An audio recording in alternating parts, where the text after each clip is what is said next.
O tema de hoje é um tema muito forte. Muitas pessoas vão se surpreender com o que vai ser dito aqui, vão entrar em choque, mas é um choque de realidade, para que se acorde do veneno das serpentes. A Igreja Católica não é a grande prostituta, não é. E você vai entender isso nesse áudio, preste atenção. Primeiramente, por que eu quis gravar aqui essa mensagem? Eu li na mensagem 327 um comentário sobre as religiões, as igrejas estarem se unindo, né, para se formarem uma religião só e se unirem à sua mãe, a Igreja Católica. Aí eu respondi para esse irmão que é um grande engano, né? Também isso que ensinaram para ele, porque aqui ele fala como eu era cego, né? Agora que eu estou vendo. Aí eu falei, infelizmente é mais um engano esse que colocaram na sua mente, que a grande prostituta é a Igreja Católica. Ela não é mãe das religiões, mas infelizmente isso é propagado por aí. Muitas pessoas dizem que a prostituta é a Igreja Católica e tudo mais, quando na verdade não é a Igreja Católica a grande prostituta. Para ser prostituta, tem que primeiro ter tido a verdade, e aí se contaminar com os enganos, e aí se prostituiu. Quem é que recebeu a verdade do Pai e depois se prostituiu? Foi o povo de Israel. Na parábola das 10 virgens, o Messias fala que 5 delas, que não é um número exato, é claro, elas se enlouqueceram, elas perderam o azeite, a lamparina se apagou. E quando a lamparina apaga, aí, como se diz, ela de fato se entregou para os seus amantes, ela não manteve a verdade, contaminou, fermentou. E quem vai falar sobre isso hoje não sou eu não, mas sim o próprio Criador do Universo, falando pela boca do profeta Ezequiel. Se você acredita que os profetas, a sua boca era a boca de Deus, então agora você vai ouvir o profeta Ezequiel falando sobre a grande prostituta ser Israel, que se entregou para os outros povos em troca de prazer. Ela não conseguiu se manter virgem. Claro que nem todos, como o Messias fala na parábola das 10 virgens, mas boa parte se entregou sim aos enganos. Antes de eu ler aqui o capítulo 16 de Ezequiel, abra aí sua Bíblia para a gente poder ler junto. Eu quero fazer só um comentário sobre o que está escrito em Apocalipse 17, quando é mostrado a João quem era, né, a grande prostituta, que começa logo no verso 1, falando que ela está sentada sobre muitas águas. Aí aqui, ó, no verso 2 fala que ela se fornicou, ela fornicou com os reis da terra, né?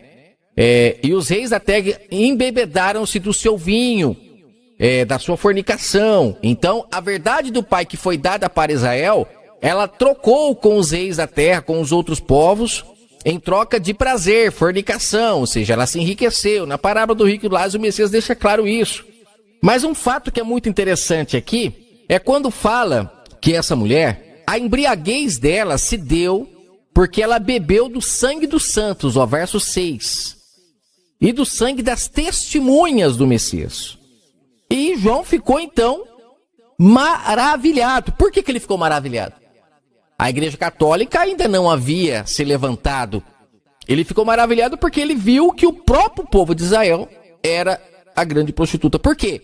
Quem foi que matou os servos? Lá na parábola da vinha não fala que os servos que o pai mandou para receber o que era seu, parte do fruto, eles foram mortos. Lá na parábola, o Messias, ele fala que quem matou foram os agricultores, aqueles que foram levantados para cuidar da vinha, que era o povo de Israel. Então lá, os servos foram mortos. E depois, quem eles mataram? O filho. Quem eram os servos? Os profetas. Os santos que está falando aqui. Porque quem é o santo? Aquele que recebeu o Criador em si. Quem eram os profetas? Senão os santos. E o Messias, então, que tinha o santo em pleno, completo em si. E eles mataram para viver de sua herança. Então aqui foi revelado para João que a grande prostituta era Israel. que estava embriagada com o vinho, com o próprio vinho que os profetas vieram buscar para levar para o pai, que eram as boas ações do povo, mas elas se beneficiaram, se enriqueceram. Aqueles homens beberam do vinho que era para ser levado ao Criador do Universo. Eles se beneficiaram. Como em Mateus 5 está muito claro ali que aquele rapaz estava levando ali a sua oferta, que no caso é um exemplo que o Messias usa. Ele fala, se você trouxer a sua oferta e te lembrar que tem alguma coisa contra o seu irmão, aí ele fala, deixa a sua oferta, se reconcilia com ele primeiro, depois vem e traz a oferta. Mas o que aquele rapaz fazia? Ele só levava a oferta, então não havia o fruto que era para o pai, que era a reconciliação. Agora eu pergunto, esse animal que o rapaz estava levando para apresentar a sua oferta, ele comprou de quem? Quem é que lucrou com isso? Foi o reino ou foram aqueles homens? Em Mateus 21, quando o Messias entra no templo, destrói ali aquele comércio que estava acontecendo, por que ele faz isso? Porque aqueles homens estavam vendendo os animais para o povo, lucrando, mas o povo não ia fazer o que de fato tinha que ser feito. Por isso que o Messias inclusive fala também naquela passagem do dízimo, em Mateus 23, versos 23 e 24, quando ele fala, vocês cobram do povo dízimo, né? Vocês cobram do povo o dízimo do hortelã, do endo, do cominho, mas não ensinam a eles o mais importante da lei, que é a justiça, que é a misericórdia, que é a fidelidade, que isso é o fruto para o pai, né? Ou seja, o dízimo ali, que no caso é alimento, você vê que é alimento que ele está falando, e tem gente que defende o dízimo em dinheiro, que é outra blasfêmia, mas eu não quero falar sobre isso aqui. Olha o tanto do fermento, como ela se prostituiu, Israel. Distorceram tudo. Não faziam o que era de fato para fazer, mas se embebedavam do vinho que era para ser para o pai, por isso que ela se embriagou, se tornou essa prostituta que em Apocalipse 17 o pai revela para João. Eu vou começar a leitura aqui de Ezequiel 16, para vocês verem que eu não estou inventando. Vamos falar aqui o que Ezequiel falou, já que ele falava pelo pai, então vamos ver o que ele falou. Eu não sei se vai dar para ler o capítulo todo, porque é bem grande esse capítulo. Ele tem, deixa eu ver quantos, 63 versos. Olha só o que o Criador fala pela boca de Ezequiel, o que ele manda Ezequiel falar. E veio a mim a palavra do Criador, dizendo, Ezequiel 16, verso 1 eu comecei, verso 2. Filho do homem, faze conhecer a Jerusalém as suas abominações. Olha o povo que o sistema religioso considera como santo, né? Vamos lá. Diz para eles assim, a origem de vocês e o nascimento de vocês procedem da terra dos cananeus. Teu pai era amorreu e tua mãe Eteia. E quanto ao teu nascimento, no dia em que nasceste, não te foi cortado o umbigo, nem foste lavada a água para te limpar, nem tampouco foste esfregada com sal, nem em volta te colocaram faixas. Não se apiedou de ti olho algum, para te fazer alguma coisa disto, compadecendo-se de ti. Antes foste lançada em pleno campo, pelo nojo da tua pessoa no dia em que nasceste, mostrando que o povo de Israel, quando foi gerado lá, desde lá, dos amorreus, a gente vê essa parte lá em Gênesis 12, 11, a gente vê que ali o pai está falando que quando vocês nasceram, ninguém se apiedou de vocês, ninguém deu a mínima para vocês, porque a descendência de vocês era podre. Vocês estavam em trevas de entendimento, contaminados por idolatrias, porque a gente sabe, não sei se vocês já pesquisaram, quando o pai pede para Abraão sair do meio da parentela dele, em Gênesis 12, ele pede para ele sair porque o povo de sua família era todo idólatra, todo entregue ao engano, e ele precisava sair do meio dessa podridão para que a voz do pai fosse mais apurada, que ele conseguisse ouvir melhor o pai. Olha que interessante, gente. Mas o interessante aqui é que Ezequiel está mostrando para Israel que eles não eram nada quando eles foram gerados. Claro que aqui eu estou falando de um tempo antes dos 12 filhos lá de Jacó, que nasceu ali o povo de Israel. É chamado de povo de Israel as 12 tribos, né? De acordo com o que eu já tive no entendimento, que é chamado de 12 tribos ali, aquelas 12 tribos de povo de Israel, porque o nome de Jacó, não sei se vocês lembram, foi mudado para Israel, então se tornou o povo de Israel porque veio de Jacó. É interessante. Então quando eu falo povo de Israel aqui, não estou falando desse povo que veio depois das 12 tribos, mas eu estou falando lá do início, lá de Abraão, do povo que gerou Abraão. Olha que interessante. Não era povo de Israel ainda, mas é dali que iniciou a descendência. É desse momento que Ezequiel está falando. Vamos continuar aqui, que se eu ficar fazendo muitos comentários aqui, vai ficar enorme esse áudio. No verso 6, o profeta fala que o Criador, quando ele passou e viu ali Israel sendo gerado, ele falou: passando eu junto de ti, eu te vi revolver-te no teu sangue e disse: ainda que esteja no teu sangue, vive. O que quer dizer? Ainda que a herança é podre, né? Mas ainda está vivo. E eu te fiz multiplicar como renovo no campo. Ou seja, olha que interessante. Aqui ele está falando que ele viu que era podre a geração, mas com certeza em Abraão ele viu a oportunidade de poder pegar aquela podridão e transformar aquilo em algo precioso. Olha aqui que lindo isso, gente. Continuando aqui, ó, verso 7 ainda, tô lendo o verso 7. Aí você cresceu, te engrandeceste, chegaste à grande formosura, que significa que o Pai deu o pão para que eles fossem. Pão é o quê? O Espírito Santo, a palavra dele que foi dada para os lavradores, para purificar o povo. E aí o povo foi começando a o quê? A sair do meio daquele lamaçal de pecado, a sair do meio daquelas trevas, daquela podridão, e começaram a ter conhecimento da verdade. É daí que começa a surgir a virgindade, porque é de geração em geração que eles foram se purificando, e aí a virgindade pode existir, porque quando eles nasceram, estavam totalmente contaminados pelos enganos já da Babilônia. Só abrindo um parênteses aqui, tratando para entender o porquê que a virgindade lá de Maria é espiritual, não é física, como o sistema fala. Pode ter acontecido fisicamente, porque precisa existir a realidade para que a sombra ela aconteça, como eu já falei aqui no canal. Mas é interessante os nascidos do Espírito renovar o entendimento e entender como espiritual, entender com a mente renovada. Que é você ver que o Messias nasceu realmente de um entendimento puro, que foi sendo purificado com o passar do tempo. Ele faz parte daquelas virgens que não se contaminaram, que o Pai então achou um templo, como ele fala em Malaquias 3, trouxe a verdade para o povo, para que assim ele pudesse trazer o seu Espírito ao restante, né, do povo que aguardou a sua vinda. Continuando o verso 7. Então você chegou à grande formosura, e aí você cresceu o teu cabelo, mas estava nua e descoberta. E passando eu junto de ti, vi-te, e eis que o tempo era tempo de amores, e estendi sobre ti a aba do meu manto, e cobri a tua nudez, dei-te então juramento, entrei em aliança contigo, que é a aliança que se tornou velha no madeiro, porque aqueles homens, por haverem se afastado do Pai, como em João 8, Messias fala, se tornaram filhos do diabo, filhos do engano, né, do fermento, e com certeza quando o Pai veio, o crucificaram, não entendendo que ali estavam crucificando o próprio Criador do Universo. Então, te lavei com água, te enxuguei o teu rosto, te ungi com óleo, que é o Espírito Santo, que o Pai deu de forma por medida, para que aquele povo pudesse encontrar, né, o caminho correto a ser seguido. E continuando aqui, então, o verso 8, ele fala que depois de cobrir a nudez dela, fez juramento da aliança, né?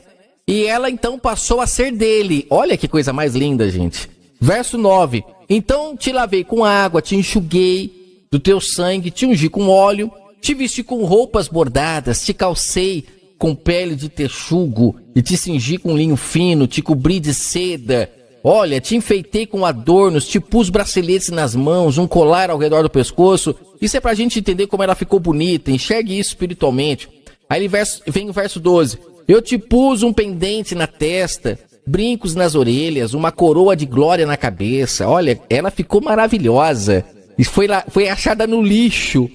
Ficou linda. Olha, gente, é incrível. Aí ele vem em verso 13 e fala, fosses ordenada de ouro. Olha... de prata, o teu vestido foi de linho fino, de seda, de bordado. Você se nutriu de flor de farinha. Nossa, que coisa linda, né? Ó, de mel, de azeite. Você ficou formosa ao extremo. Olha que detalhe que o Pai pediu pro profeta falar. Você foi próspera. Você chegou à realeza. Ai, meu Deus. E correu de ti a tua fama entre os gentios. Olha, os outros povos começou a saber que ela não era mais aquela coisa nojenta que o Pai encontrou, mas agora estava bonita, estava formosa. Olha, você ficou formosa ao extremo, esse detalhe é interessantíssimo. Aí a fama correu entre os gentios, entre os outros povos. Lembra que ele colocou uma cerca lá na parábola da vinha para separar os povos? Mas correu. escapou pela cerca e o povo gentil ficou sabendo. O povo ficou sabendo por causa da formosura dela. Verso 14. Pois era perfeita por causa da minha glória que eu pus em ti, diz o Criador do universo. Aí agora, a partir do verso 15, se prepare, porque a partir de agora, o Criador do universo vai falar com Israel como uma mulher que trai o seu marido. Ele fala no verso 15, depois de tudo isso que ele a elogiou, ele não falou que a fama dela correu? Pois é como aquela pessoa que ela é bonita e o povo começa a elogiar e essa pessoa começa agora a ser orgulhosa, começa a subir para a cabeça. Olha o que o profeta fala, por intermédio do Espírito do Criador, no verso 15. Mas você confiou na tua formosura. Você se corrompeu por causa da sua fama. Você então resolveu se prostituir com todos os que passavam. Olha. Meu Deus, por que nunca falaram isso, gente, dentro do templo religioso? Por que não falam? Aí ele fala assim: você tomou dos teus vestidos, fizeste lugares altos, pintados de diversas cores, se prostituiu, como nunca sucedera e nunca sucederá. Olha aqui que é a prostituta. Aí ele fala: você tomou as joias que eu te dei de enfeite, que eu te dei, meu ouro, minha prata. Você fez imagens de homens, te prostituiu com elas. Você tomou os vestidos bordados que eu te cobri, o meu azeite, meu perfume que eu pusesse para você ficar cheirosa. Eu te dei o meu pão, a flor de farinha, o azeite, o mel com que te sustentava. Mas você pusesse diante delas o teu cheiro suave, diante da sua prostituição, né, dos enganos. Aí o pior, ele fala aqui a partir do verso 20, que os filhos e filhas que foram geradas por intermédio dessa pureza, que tudo isso que ele falou de anel, de pulseira, de roupa, farinha, azeite, mel, tudo isso é espiritual, é o conhecimento puro, é a verdade do Pai. Aí ele vem e fala, no verso 20, gente, isso aqui é triste, isso é triste. Ele fala assim: todos os filhos e filhas que vocês geraram, por intermédio da verdade que eu dei para vocês, vocês sacrificaram. Vocês os entregaram aos enganos. Aí ele fala no verso 20, no finalzinho: por acaso é pequena a sua prostituição? É pequena? Vocês mataram os meus filhinhos. Você se esqueceu do dia da tua mocidade, verso 22. Quando estavas nua e eu te cobri. Ou seja, ele deu a verdade para ela. Aí ele diz no verso 23, depois de toda a tua maldade, ai de ti, ai de ti. Continue lendo o decorrer aqui da história, que é maravilhosa. Essa narração aqui de Ezequiel. No verso 35 ele fala: portanto, ó meretriz. Olha só como que mudou agora o diálogo do Criador para com o povo de Israel. Portanto, ó meretriz. Ele fala: você se juntou com seus amantes. Você se deleitou em dinheiro, verso 36, ó. Você descobriu a tua nudez, as tuas prostituições com os seus amantes. Agora está às claras, né? Você entregou os seus filhos, aqueles que foram gerados com muito sofrimento, a esses enganadores, que são quem? Os gentios, que não era para haver contaminação. Lembra que a beleza dela se espalhou. Portanto, eis que ajuntarei a todos os teus amantes com os quais você se deleitou, com os quais você teve noites de amor. Você entende agora que a mulher samaritana lá, em João 4, aqueles amantes dela eram esses amantes aqui, não eram homens como esses homens pregam nos templos religiosos, eram esses amantes aqui, ó, que fizeram Israel se prostituir, se entregar ao adultério, traiu o Criador do universo, sua confiança. E o interessante é que no verso 44 ele fala que usariam para Israel um provérbio muito conhecido: tal mãe, tal filha. Aí ele fala aqui, ó, que Israel se tornou filha de quem? Da Eteia, do amorreu, que eram idólatras, que eram desprezíveis ao Criador. Assim se tornou ela também. Depois você vai lendo, e aqui fala que a nudez dela seria exposta ao mundo. As pessoas entenderiam quem era ela. Quem foi que expôs isso quando veio? Não foi o Messias? O Criador, quando desceu e falou pela boca do Filho, ele expôs quem era ela. Ele falou, mas deturparam.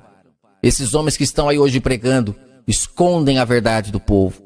E o povo continua se relacionando com a mulher que foi rejeitada. E é isso que ele fala em Lucas 16, que eles não deixam claro para as pessoas. Quando ele fala, qualquer que deixa sua mulher e casa-se com outra adultera, mas aquele que casa com a repudiada pelo marido, está em adultério também. Nessa passagem aqui de Lucas 16, onde ele está falando que vai desapossar os mordomos infiéis, ele está dizendo o seguinte para eles, que ele veio para se casar com Israel. Mas se ela estava em adultério, ele podia se casar com outra.